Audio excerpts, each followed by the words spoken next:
o Severino Celestino, que é de João Pessoa. O Severino é ex-seminarista e espírita há mais de 44 anos. O professor Severino Celestino da Silva é pesquisador e estudioso de línguas antigas, como hebraico, que ele fala fluentemente, e das religiões, principalmente do judaísmo, considerada a base de todas as religiões cristãs, além de profundo conhecedor e tradutor da Bíblia.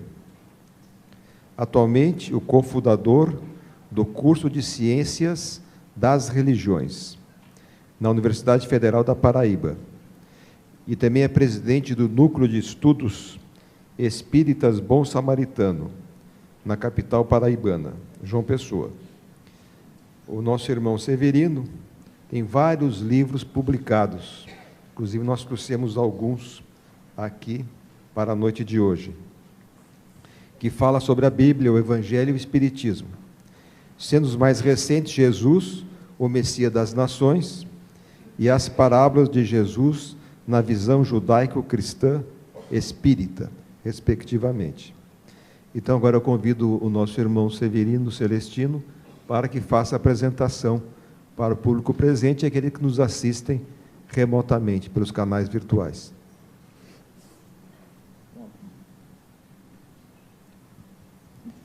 Boa noite a todos.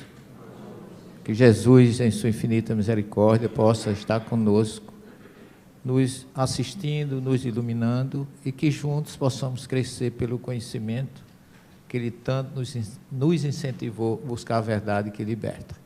É um prazer imenso estar aqui ao lado do meu querido professor e mestre Divaldo Pereira Franco, do Mário, da Solange, que são pessoas que nos recebem com carinho, com fraternidade cristã, e que nós nos sentimos cada vez mais sensibilizados pela receptividade que temos sempre nesta casa.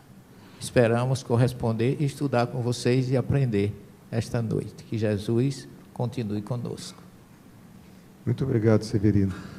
O nosso irmão realmente é um especialista nas religiões, nas ciências das religiões, né? Hoje de manhã ele esteve no estúdio, gravou diversos episódios, sempre falando sobre a Bíblia, o judaísmo, o espiritismo. Então, eu formularia uma pergunta assim inicial, Severino, que você nos falasse um pouco, né, da reencarnação da Bíblia, por exemplo, que é um tema bastante fascinante e ali está demonstrado, né, a presença da reencarnação nos seus diversos aspectos, né, na Bíblia.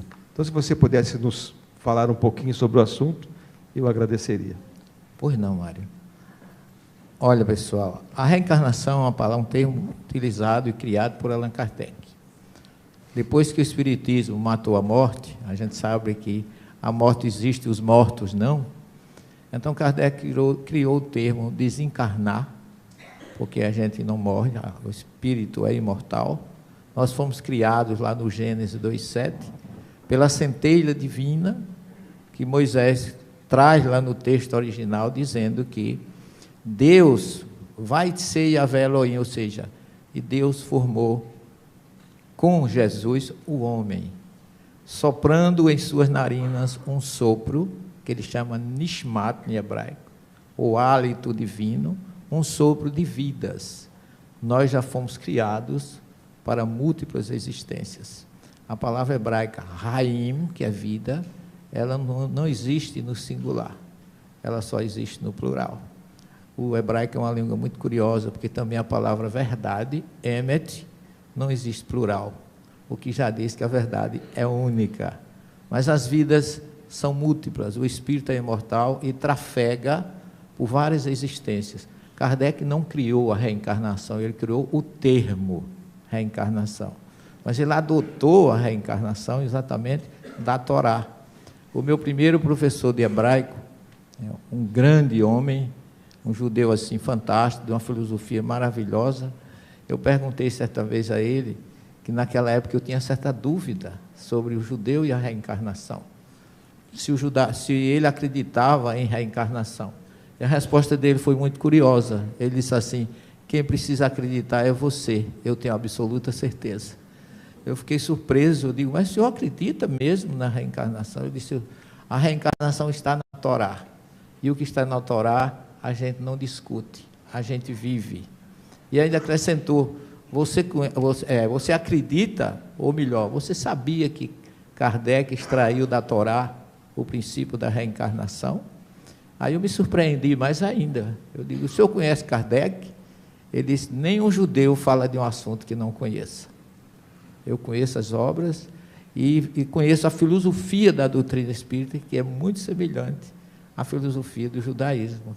Porque o judaísmo é monoteísta, acredita na imortalidade, aceita a imortalidade da alma e é reencarnacionista. Só que na Bíblia você não vai encontrar esta palavra.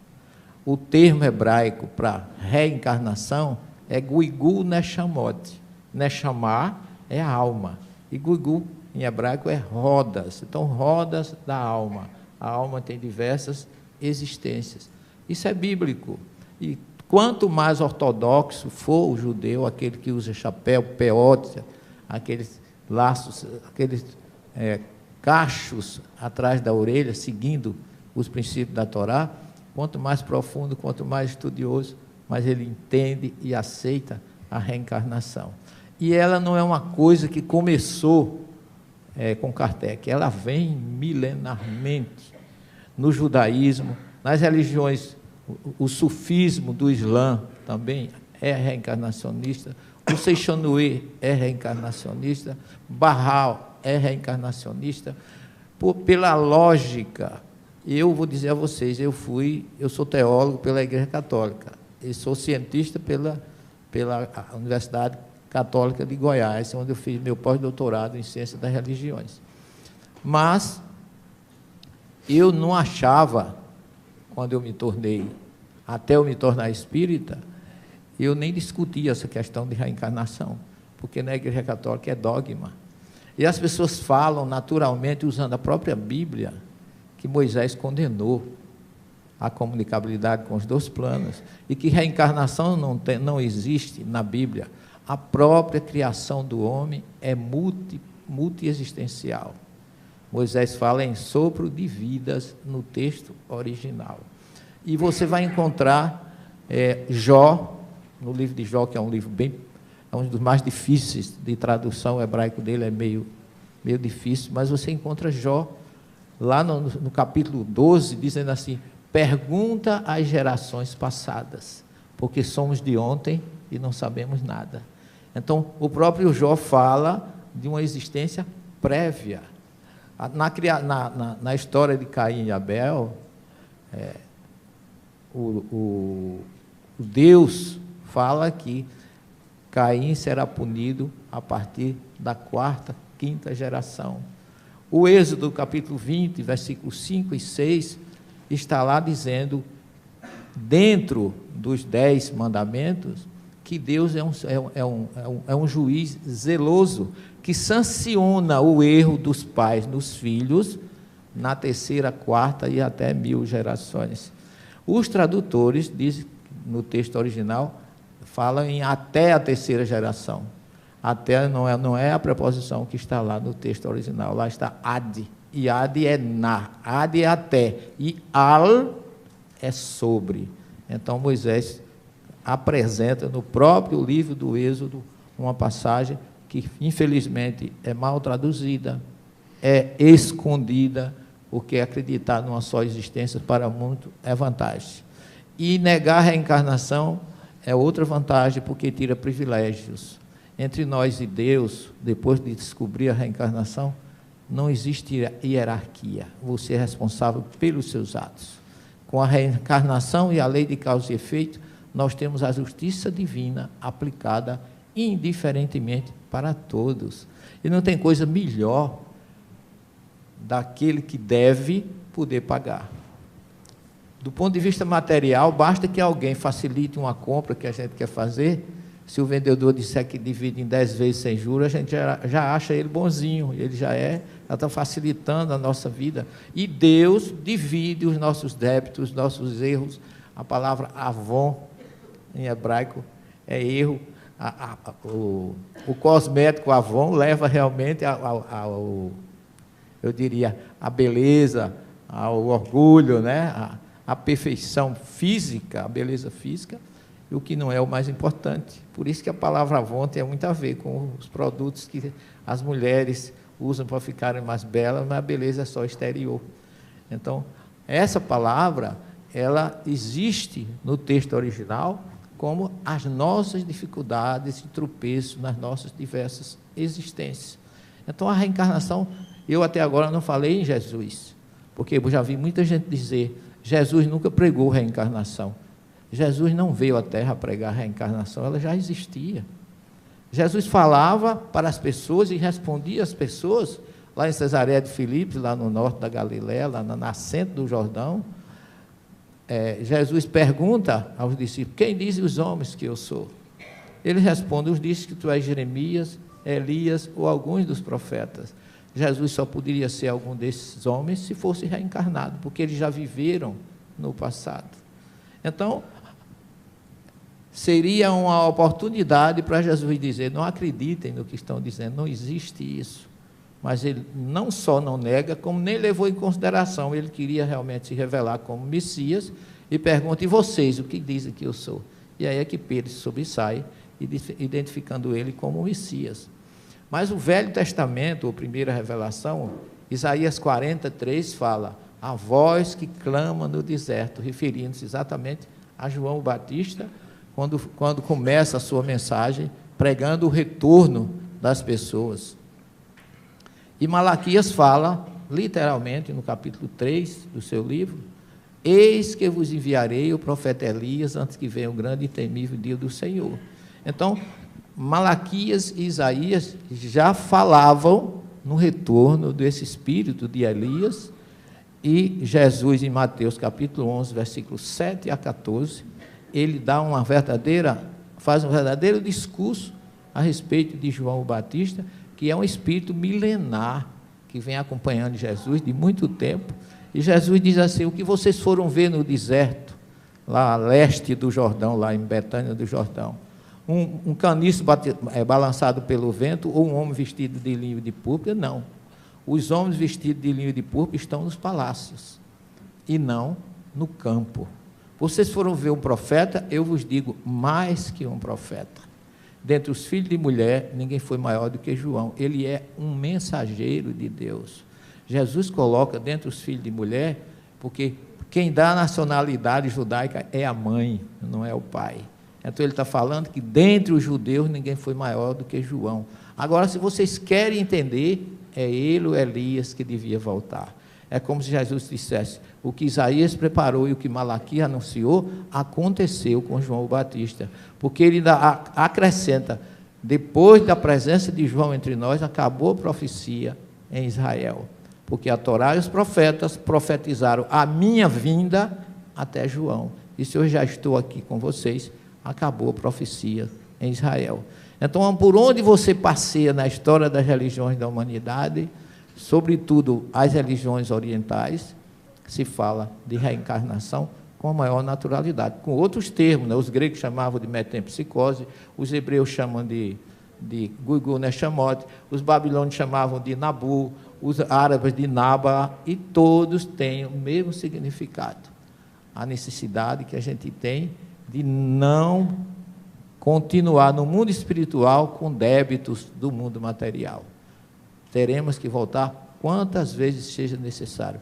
E reencarnação não é castigo, porque a gente também escuta muita gente dizer, estamos aqui para sofrer. Não, nós estamos aqui para crescer, para evoluir, através das múltiplas existências que um dos pais da igreja, chamado Orígenes, discípulo de São Clemente de Alexandria, ele também declarava como cristão que a doutrina do karma e do renascimento é uma doutrina cristã. Então, nós temos na Bíblia, no Evangelho e nos livros sagrados da maioria dos povos do planeta, ou quase a totalidade, notícia da existência da reencarnação, que Kardec, com muita propriedade e sabedoria, trouxe para ser um dos postulados da doutrina espírita. Obrigado, Severino, pela aula histórica. Divaldo uma pergunta que nos chega aqui de alguma pessoa presente do Centro Espírita na França. Então, a pergunta é: o que falta na França para que o Espiritismo recupere sua grandeza no país? E qual deve ser o comportamento dos espíritas franceses? Senhoras, senhores, queridas irmãs, queridos irmãos espíritas, amigas e amigas que nos acompanham pela Web TV Mansão do Caminho, nossos votos de muita paz. Antes da resposta, gostaríamos de informar que a notícia da vinda do nosso irmão Celestino chegou-nos muito em cima da hora, o que nos impediu de fazer divulgação. Então, eu havia renunciado à palestra pelo fato de estarmos aqui todo dia e dava o nosso espaço para ele. Então, gostaria de dizer que entre os livros que ele tem, alguns deles são de grande importância. As parábolas de Jesus, por exemplo, visão judaico-cristã espírita da doutrina espírita. O Messias das nações, que é Jesus. Então, nós temos, para quem interessar, e conhecer se na doutrina hebraica o Espiritismo se encontra presente através das manifestações espirituais, através das materializações e outras, como também o grande conforto da promessa do Espírito que deveria vir para redimir o povo hebreu e dar-lhe o lugar de destaque no mundo. Eu já tive a ocasião de ler o Messias das Nações e outros que estarão em nossa livraria. Mas se alguém interessar, terminada a reunião, os livros estarão à disposição. E ele poderá autografar alguns ali ao nosso lado. Dessa forma, a pergunta que nos chega diz respeito ao grupo de franceses que está aqui conosco desde a semana passada e vimos mantendo um contato, conversando sobre questões que dizem respeito ao espiritismo na França e também entre as pessoas, contribuindo para a maior divulgação. Então veio essa pergunta que eu já respondi, particularmente a cada um daqueles que me fez, e todos me fizeram essa pergunta, além de outras. O que falta para o espiritismo na França e no mundo é a abnegação, a coragem de assumir a responsabilidade de adotar uma doutrina como a nossa. Então, quando nós temos a convicção de que a imortalidade é parte da lei universal, as comunicações espirituais não são fenômenos de natureza mítica, são fatos científicos comprovados em laboratório, fatos históricos, como vimos alguns, acabado de dizer para o nosso amigo, que é doutor em hebraico, para que tenhamos a certeza de que a nossa contribuição vai melhorar o estado do nosso país. Há um número muito grande de simpatizantes do espiritismo na França, mas como toda doutrina nova, encontra vários tipos de reação. O primeiro tipo de reação é este: eu nasci em tal doutrina, me eduquei em tal doutrina, e então eu espero morrer em tal doutrina. E é nada mais falso do que isso, porque nós nascemos nus, pequeninos, ignorantes, e passamos por essas experiências todas até a cidade adulta, a idade adulta, procurando aumentar o número de anos para bem lucrar com a nossa reencarnação. O outro tipo é que gostaríamos que a vida fosse imortal na carne, mas para esta resposta, basta que nós olhemos com uma pessoa de 120 anos para ter ideia do que seria uma vida na carne, intermina, porque os velhinhos, a partir de minha idade para diante, a vida deles é falar de saúde e doença. Saúde que perdeu e doença que adquiriu. Quando eu estive no último check-up, em um grande hospital em São Paulo, o médico ou a comissão me disse: você não tem nada, você não tem nenhuma doença de velho. Eu disse: porque eu não sou velho, é claro, senão eu teria. Você tem alguns achaques que são naturais, e começaram a elogiar a minha saúde. Eu fiquei tão decepcionado, porque ser velho é estar sempre reclamando. Não pode haver nada mais antipático do que ter que aguentar um velho.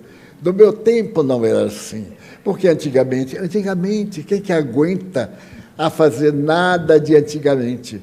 Por exemplo, antigamente, uma palestra desta era num ambiente aberto para ventilar. Ninguém aguentaria o calor, todo mundo estava se abanando. É uma vantagem de antigamente.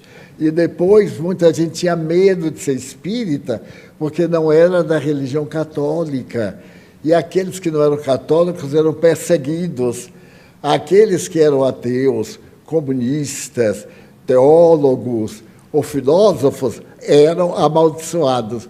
Então, a vida maravilhosa é à medida que nós vivemos. Nada melhor do que a vida moderna. Quando eu me lembro que para fazer uma carta tinha que comprar um papel, tinha que saber escrever, ou trabalhar numa máquina, fazia curso.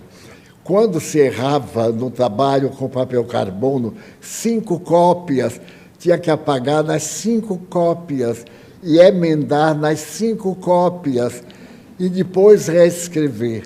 Quando eu me lembro que depois de tudo isso tinha que fechar a carta, ir ao correio, botar, ela chegava com urgência, daí a 1 mês ou 2.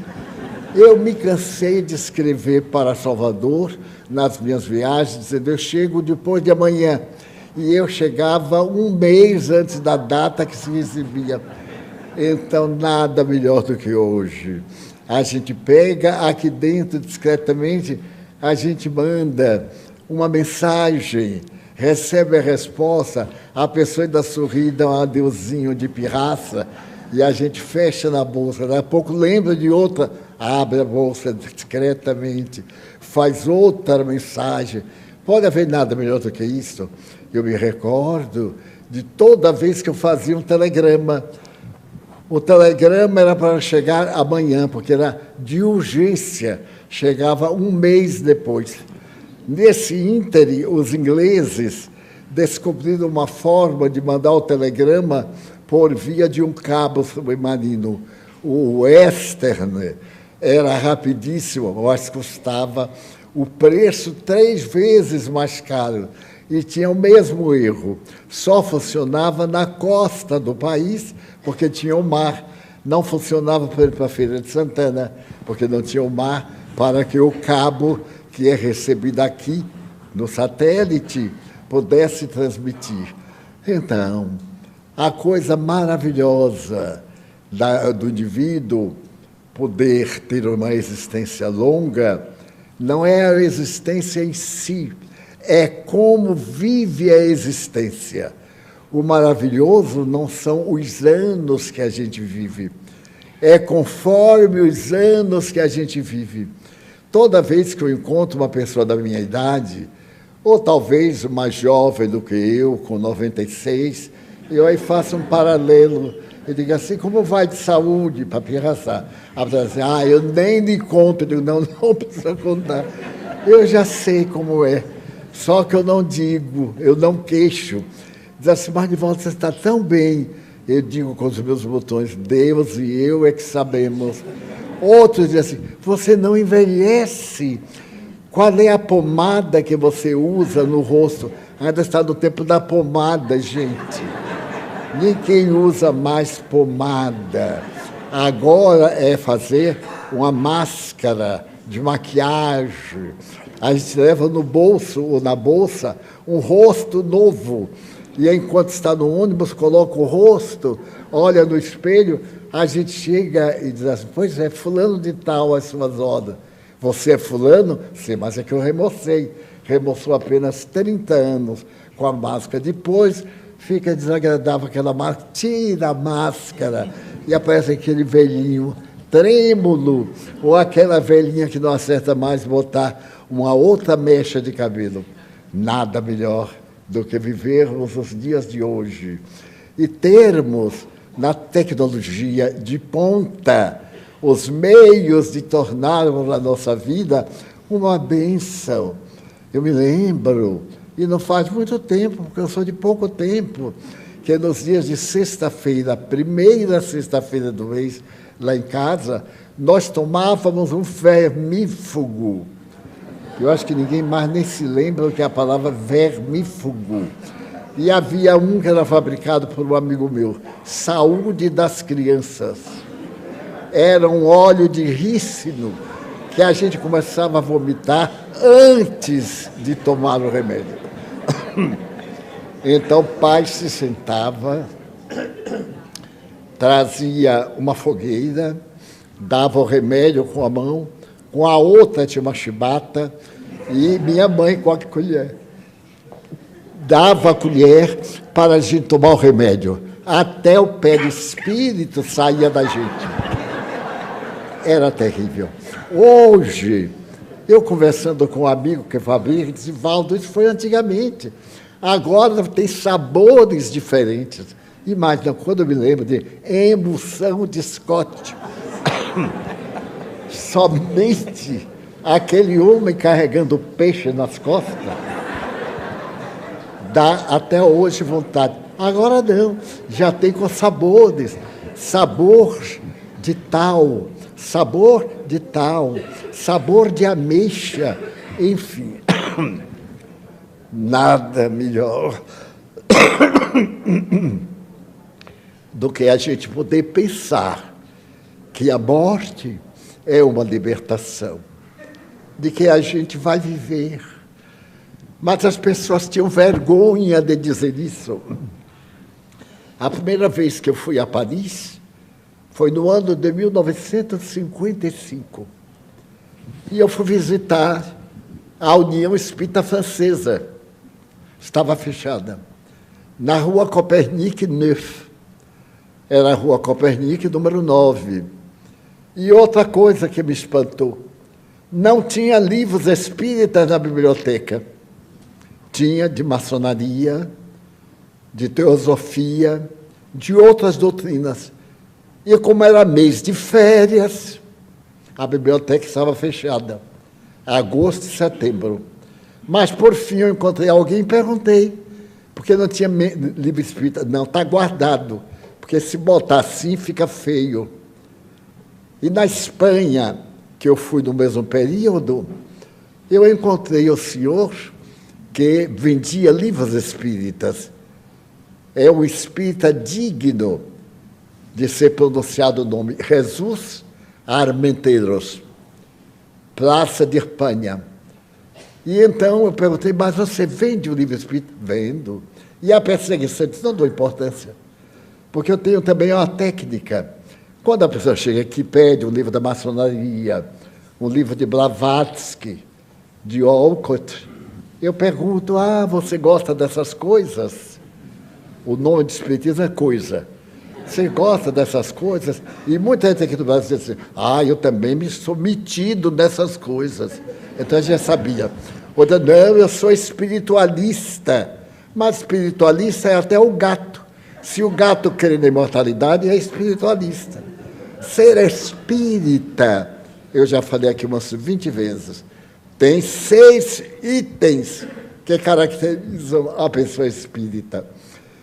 E então, ele me contou que ele tinha uma técnica. Você tem acesso a essas coisas? Tenho, venho aqui vendo, eu tenho até alguns. O acesso era o livro dos Espíritos, o livro dos Médiuns, ele aí negociava. E aquele fornecedor comprava os livros em Portugal e, através de uma cidade fronteira, porque passava a ser a alfândega da importância, os livros entravam na Espanha. Eram vendidos vindo de Buenos Aires, através de uma editora, que também era proibida, mas funcionava. Porque toda coisa proibida é muito mais divulgada do que as permitidas. É só a gente olhar o que é proibido no Brasil, para vocês verem que é só o que se fala nas proibições. Então, na França, tinha muito preconceito. Por quê? Porque os espíritas franceses, naquela época, foi que destruíram o espiritismo. Os médiuns cobravam as consultas. O fenômeno mediúnico era um profissionalismo, embora Allan Kardec, o responsável pela criação do nome espiritismo, tenha recomendado a gratuidade. Dai de graça o que de graça receberdes. O espiritismo deve ser praticado cristamente, gratuitamente, porque é tudo que vem do mundo espiritual. Então, o número de mistificadores, como nós temos em toda parte, era de tal forma que a palavra ficou meio excomungada. Ainda hoje, quando se fala da palavra espiritismo, há um certo pudor.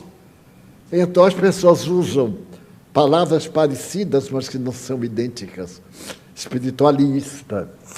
Ou então diz que faz parte dos problemas de madame tal, de madame qual, que frequenta o grupo do senhor Francisco tal, Beltrano. Então, passou um período terrível.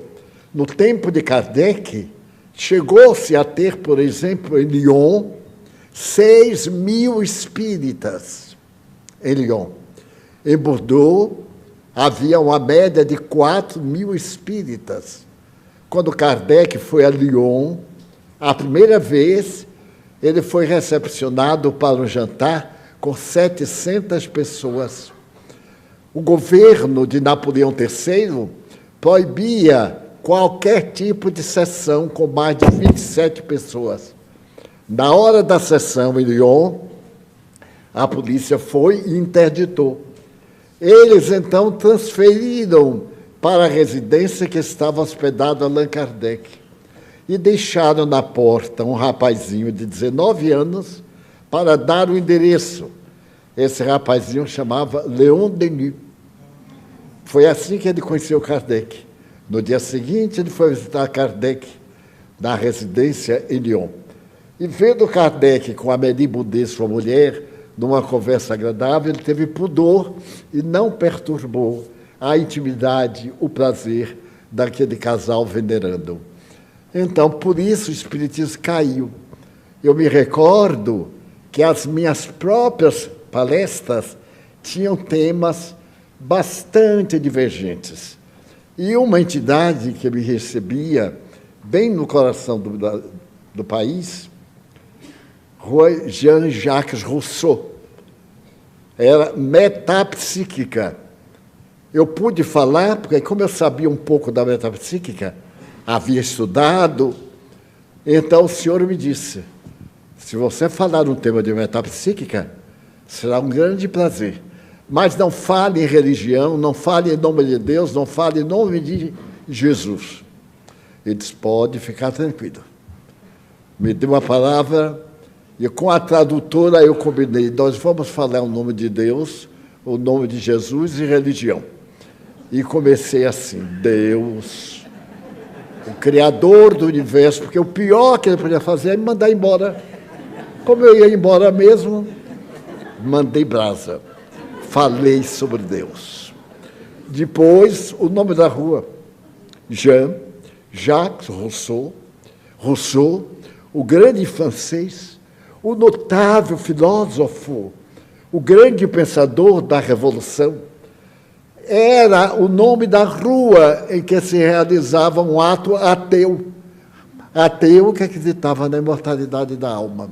Fiz várias palestras e publiquei a tradução do meu primeiro livro, aí, oportunamente, com Cláudia Bonmartin, uma espírita brasileira que fundou Le Centre Spirit Allan Kardec, que está em um grande progresso no coração de Paris, traduziu uns 20 livros meus, outros, como também outros trabalhadores do passado recente que criaram ou recriaram a União Espírita Française, a Associação Espírita Mundial do Espiritismo.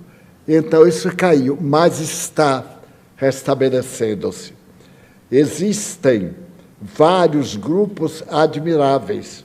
Em Lyon, a cidade em que nasceu Allan Kardec, numa província muito próxima, há um centro espírita que chega a ter uma média de 300 pessoas, principalmente pessoas de outros países, da Argélia, que ali vão em busca de conselho, de orientação. E trabalhadores que traduzem as nossas obras e outras, fora as obras em francês, de Gabriel Delande, de Leon Denis, de Kardec e etc., fazendo que renasça. O Espiritismo está renascendo na França, e renascendo com muito vigor. Pessoas notáveis, espíritas, bons médiums, e diga-se mais, médiums que não cobram nada. Então, aquilo que não é cobrado tem valor pelo seu conteúdo. Mas se eu compro alguma coisa, eu exijo. E como os espíritos não se submetem, os médiuns aí mistificam. Porque como eles não vêm, normalmente uma palestra custa 25 euros. As que eu fiz, embora eu não cobrasse, os organizadores cobravam. E então vêm coisas tão estúpidas que chegam a ser ridículas. Só para dar uma ideia do ridículo. Nos tempos próximos, mais ou menos nos anos 60, havia uma médium em Paris, muito famosa, e eu fui convidado para falar no centro dela. A entrada eram 30, naquele tempo era 30 francos, agora 30 euros seria. E então, ela era médium, clarividente.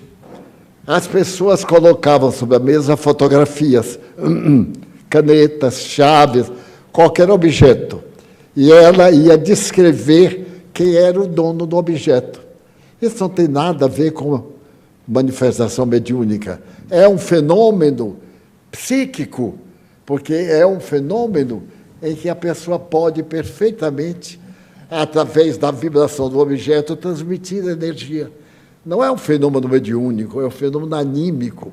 Eles nem leram a obra de Kardec. E então colocaram... E eu vi uma coisa muito interessante. A médium pegou assim uma foto, passou a mão e disse: esta pessoa está viva. Eu não falo francês, mas naturalmente eu tinha tradutora, a Cláudia. Aí a pessoa lá de dentro disse: não, já morreu. Não, ela está viva. Mas ela morreu. Não existe a morte, meu amigo. Olha a farsa. Qualquer resposta que desse estava certa. Ela não morreu. E a pessoa estava mortíssima. Nilson estava conosco. E ela descrevia os espíritos que nos acompanhavam. Ela pensou que Nilson era eu e eu era Nilson. Nos confundiu. Então ela disse assim: o nosso orador, o guia dele é Leão. Leão? Bom, eu tenho que saber por quê. E o de Nilson é Cordeiro, mas eu nunca vi errar tanto. Porque Nilson era um temperamento que, quando ele não gostava de uma pessoa, era até a outra encarnação. Não era de Cordeiro, não. E a pessoa me batia, no outro dia estava lá conversando, no maior prazer. Era um Cordeiro covarde, inexperiente, e aprendiz do Evangelho. E então ele disse, eu acho que houve um engano de mudança de personalidade. Pois bem, essa pessoa, e as pessoas acreditavam. Era uma mistura de esoterismo, de numerologia, de coisas, animais, com espíritos. Eu nunca vi a falta de senso. E outra, a pessoa pegava essa caneta e dizia assim, essa caneta é de um homem. Quer dizer, pela lei das probabilidades, metade, metade. Então ela se aventurava, uma pró, outra contra. E ela acertou, porque imagine, essa caneta aqui é de um homem. Não diga, é minha. Essa caneta é minha. Viu? Acertei. Não teve dificuldade nenhuma. Mas se, por exemplo, dissesse assim, é uma caneta feminina, é uma caneta de uma mulher muito simpática. Eu disse assim, na outra encarnação, não é porque nessa foi minha, é na outra encarnação. Então as pessoas de bom senso foram abandonando e levando ao ridículo. Naquela época que eu comecei aí, nos anos 50, havia em Paris 18 mil consultórios mediúnicos e 16 mil consultórios médicos. Então já viram qual era o comércio mais próspero, porque as pessoas mentiam. E nós todos somos ingênuos. De acordo com a manipulação, a gente cai. Então, os cientistas franceses, como Charles Richer, demorou 40 anos, 40 anos, investigando, e terminou dizendo, oui, ce phénomène très réel. Teve a oportunidade de confirmar. Escreveu um livro, La Métapsychique Humaine, que publicou em 1885. Nesse livro, ele declara ipsis verbis. Aquilo que nós pensávamos está numa carta que ele mandou a uma amiga muito querida de Londres, com quem se correspondia. Então, estamos renascendo, graças a Deus. Não só em Paris, como há poucos dias houve um encontro na Alemanha de livros de estudos espíritas de Allan Kardec com a psicologia de Joana de Ângeles. E estiveram presentes 300 pessoas que pagaram para fazer parte do seminário de estudo.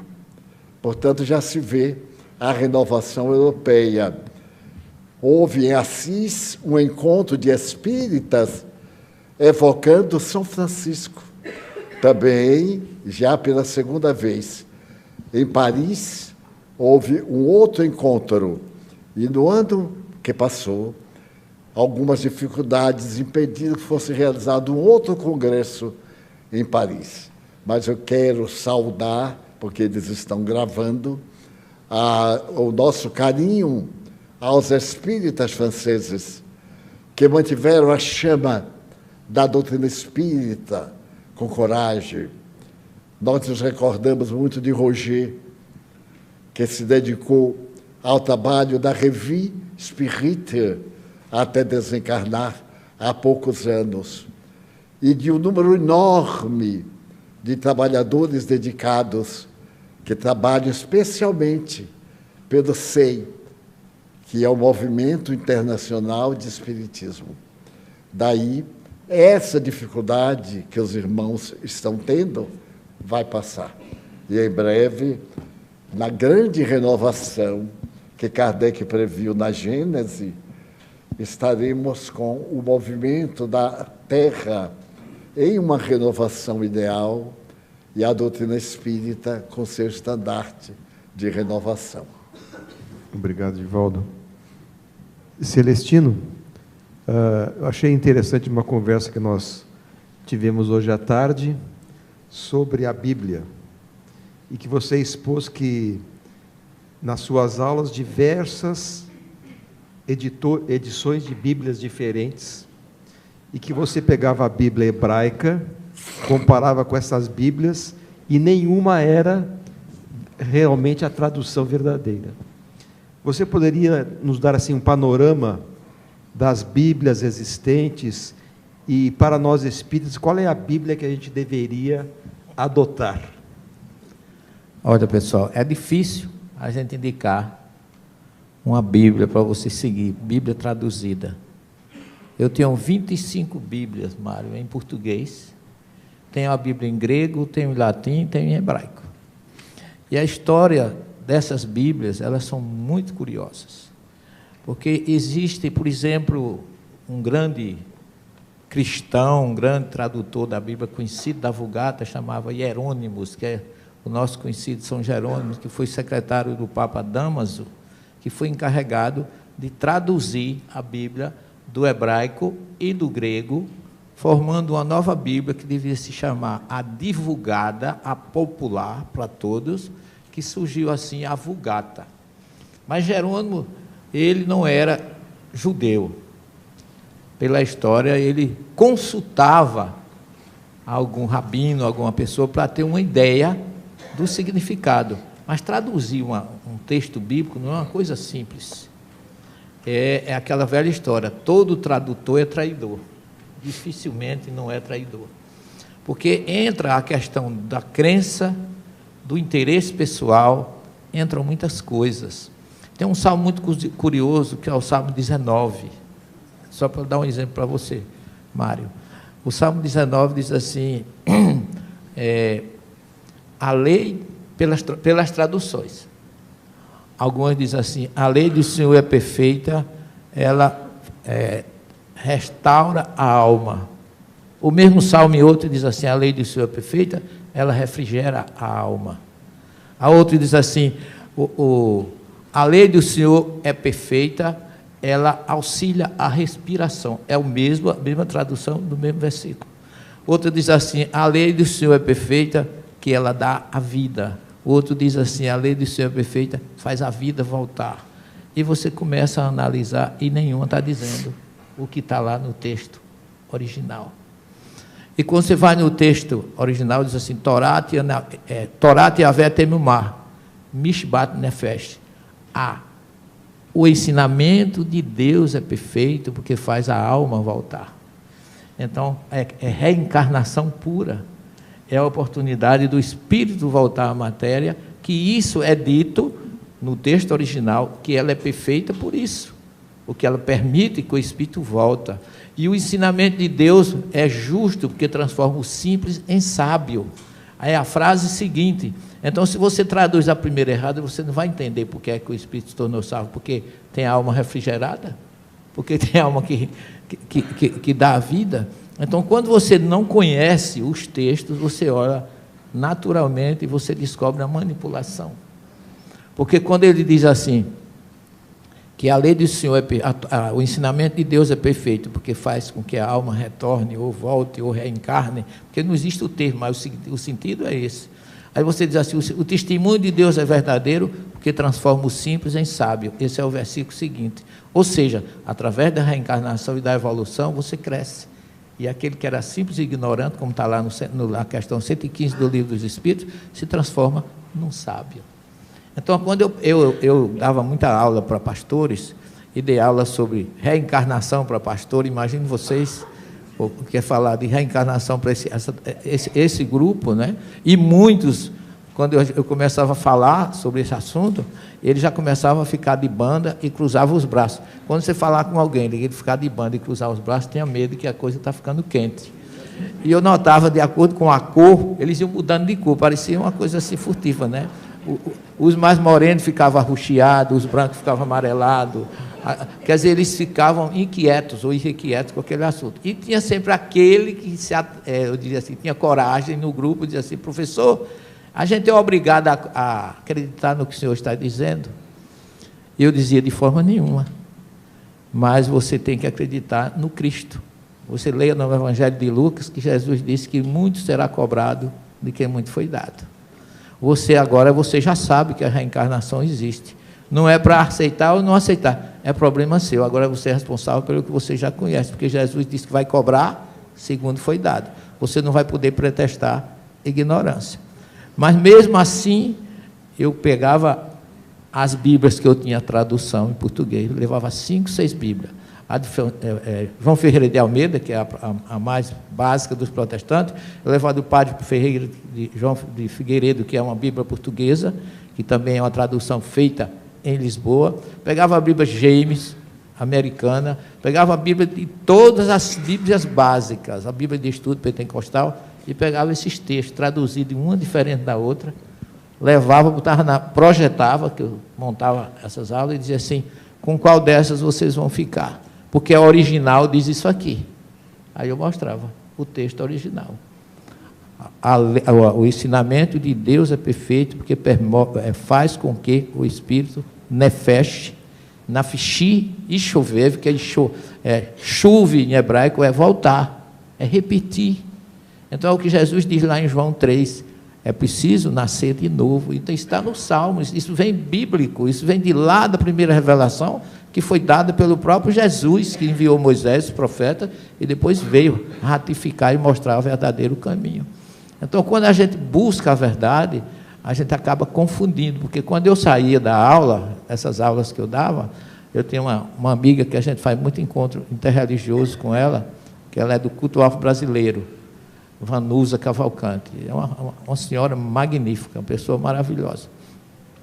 Ela disse, professor, quando o senhor saía daquelas aulas, começava o burburinho na classe, a dizer assim, mas não é possível que ele tenha dito isso, onde ele foi buscar isso? Porque eu trazia coisas que realmente fazia com que todo aquele, eu diria, aquele arcabouço e aquela hierarquia que eles criaram entre eles, como se fosse o dono da verdade, caía por terra.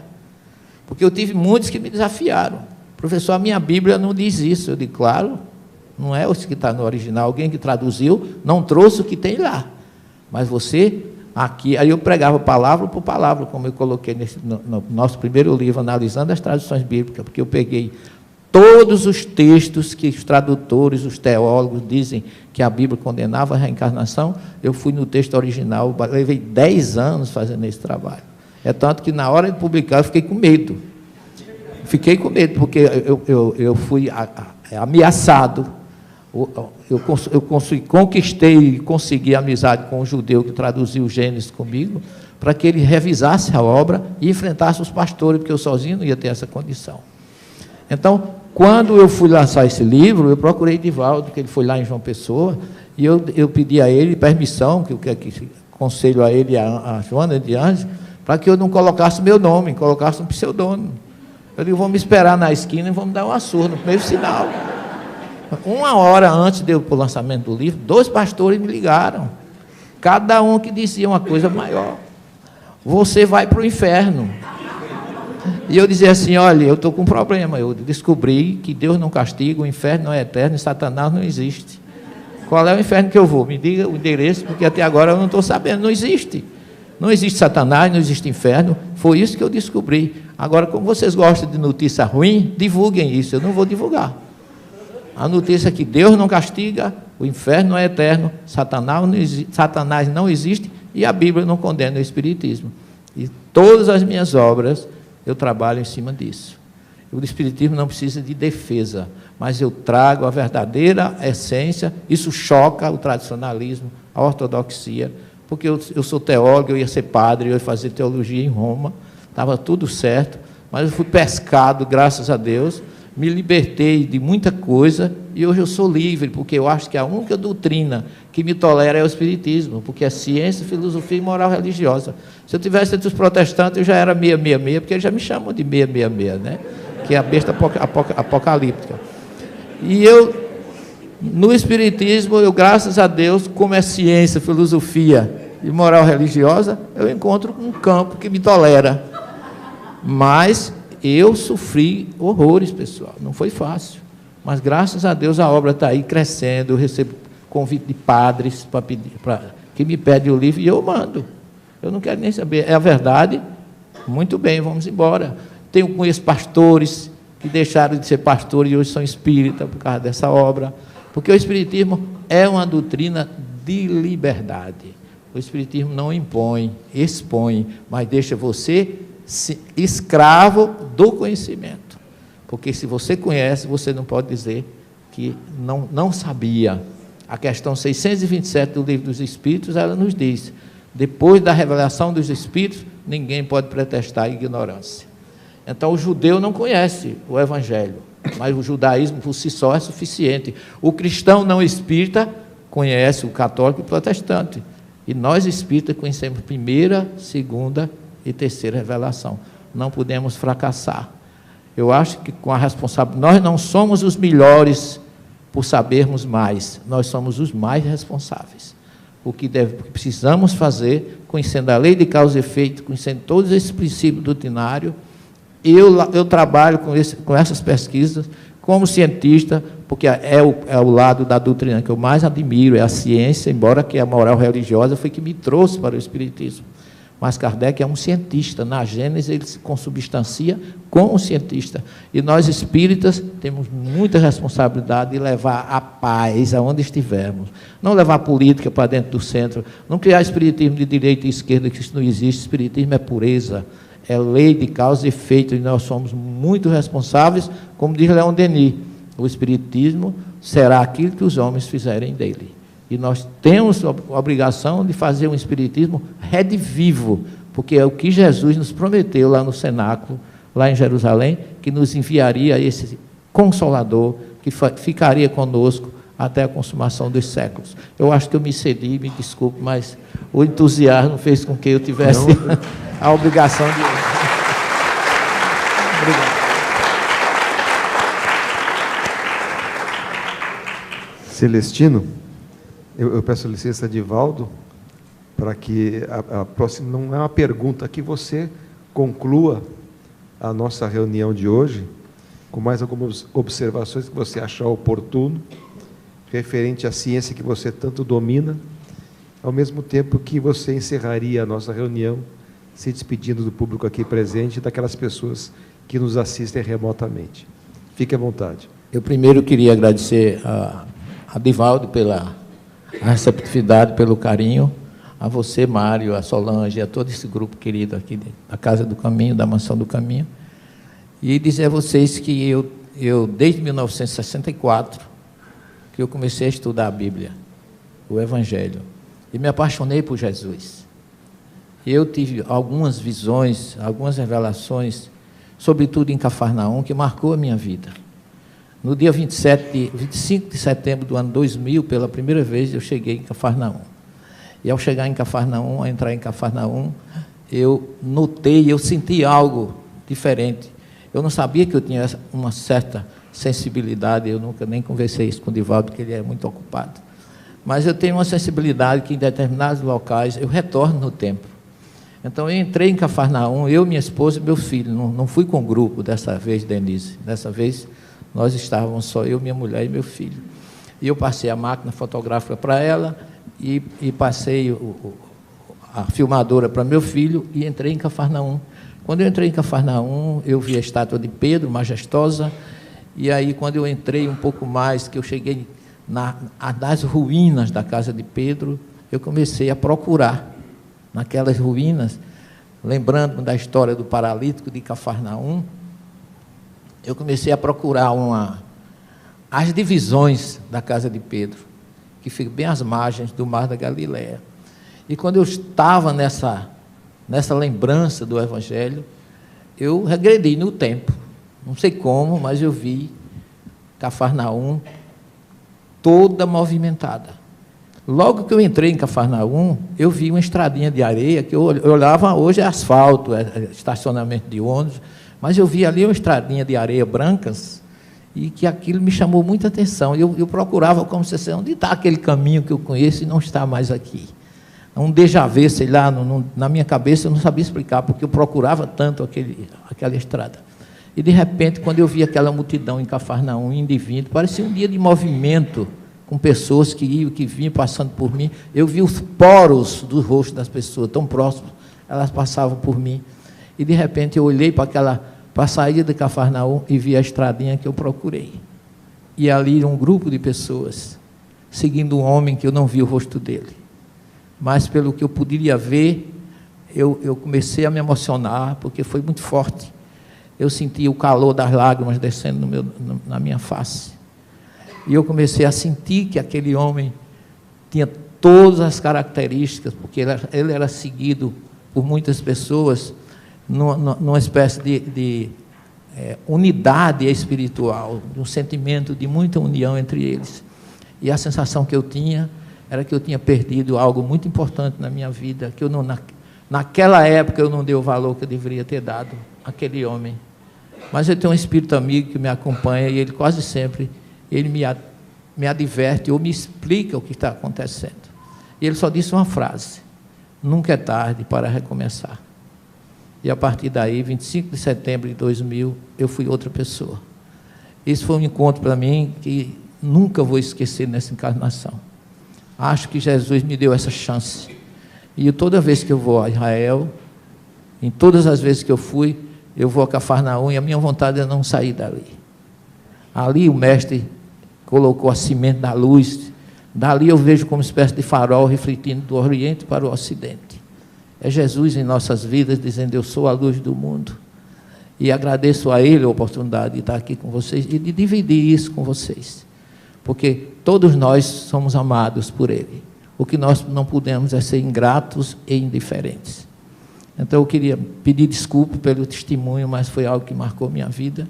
E sempre que eu posso, eu divido. E hoje eu tive essa vontade de dividir essa experiência, já que o Mário me deu essa oportunidade, e o querido irmão Divaldo, rogando a Deus, a Joana de Ângela, ao doutor Bezerra, que esteja entre nós, nos dando a responsabilidade por ser amados por Jesus. Porque eu tenho um irmão que é pastor da Assembleia de Deus. Ele diz assim: Severino, Jesus te ama. Eu digo para ele: eu já sabia. Eu só não sei se eu amo da mesma forma que ele me ama. Porque é isso que ele precisa, que todos nós o amemos. Porque ele diz: não é o que diz Senhor, Senhor, que entrará no reino dos céus. Portanto, não percamos tempo. O tempo urge, a regeneração está aí, a transição é realidade. Vamos fazer a nossa parte, que Jesus nos espera de braços abertos. Vinde a mim, todos vós estáis cansados e oprimidos, e eu vos aliviarei. Muita paz para vocês, uma boa noite. Muito obrigado.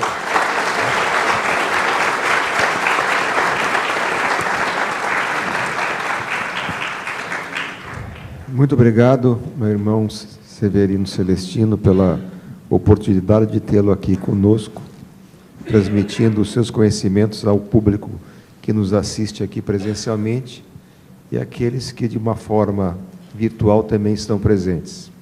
Agradecemos ao Bruno, o nosso tradutor de Libras, ao Sérgio e ao Júnior, nossa equipe técnica, a professora Solange, a Divaldo Franco, a todos vocês que se encontram aqui conosco, seja presencialmente ou remotamente. Agradeço muito a participação e as emoções que nós todos sentimos nesse momento e nesta hora que passou muito rapidamente. Então, agora eu passo a palavra a Divaldo para nos conduzir no encerramento da nossa reunião da noite. Nossa gratidão a todos. Vamos agora ao Espiritismo praticado. As teorias fortalecem-nos, mas a prática nos dá vida. Vamos solicitar aos médiuns, aqueles que trabalham na arte dos passes e nas curas, para que possam colaborar nesta etapa final.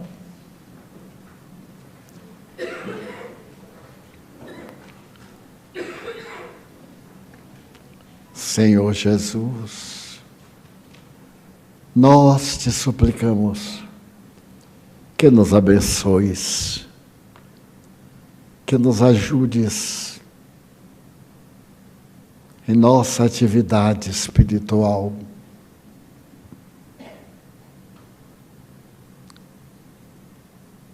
Dá-nos forças para vencer as más tentações,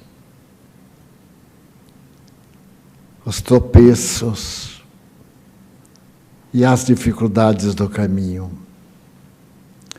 Pedimos-te por nós próprios, por nossos familiares, amigos, aqueles que nos amam e aos quais também amamos.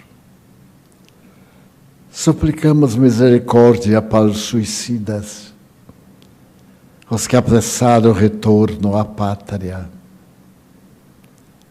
as entidades infelizes que os impulsionaram ao gesto de loucura.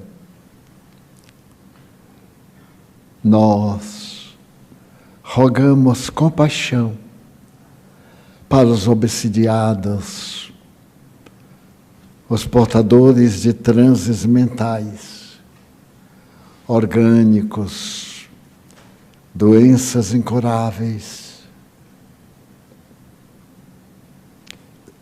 E também te suplicamos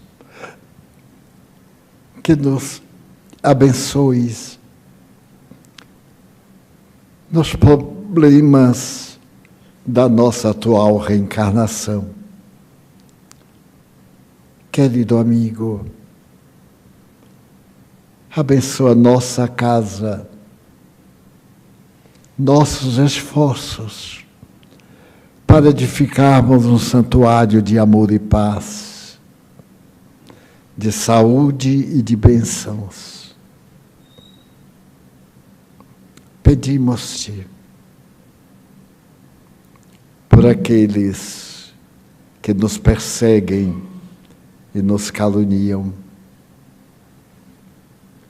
Também nós te rogamos em favor dos que estão envolvidos na prática do bem e nos frequentam, buscando também a paz interior. Em teu nome, Senhor, em nome de Deus, da Mãe Santíssima e dos Espíritos amigos, nós te suplicamos que nos concedas a oportunidade da paz, paz na terra, paz no Brasil. E sob a presença desses Espíritos amigos, encerramos a nossa reunião, formulando votos de muita paz. Que o Senhor seja conosco. Está encerrada a nossa reunião.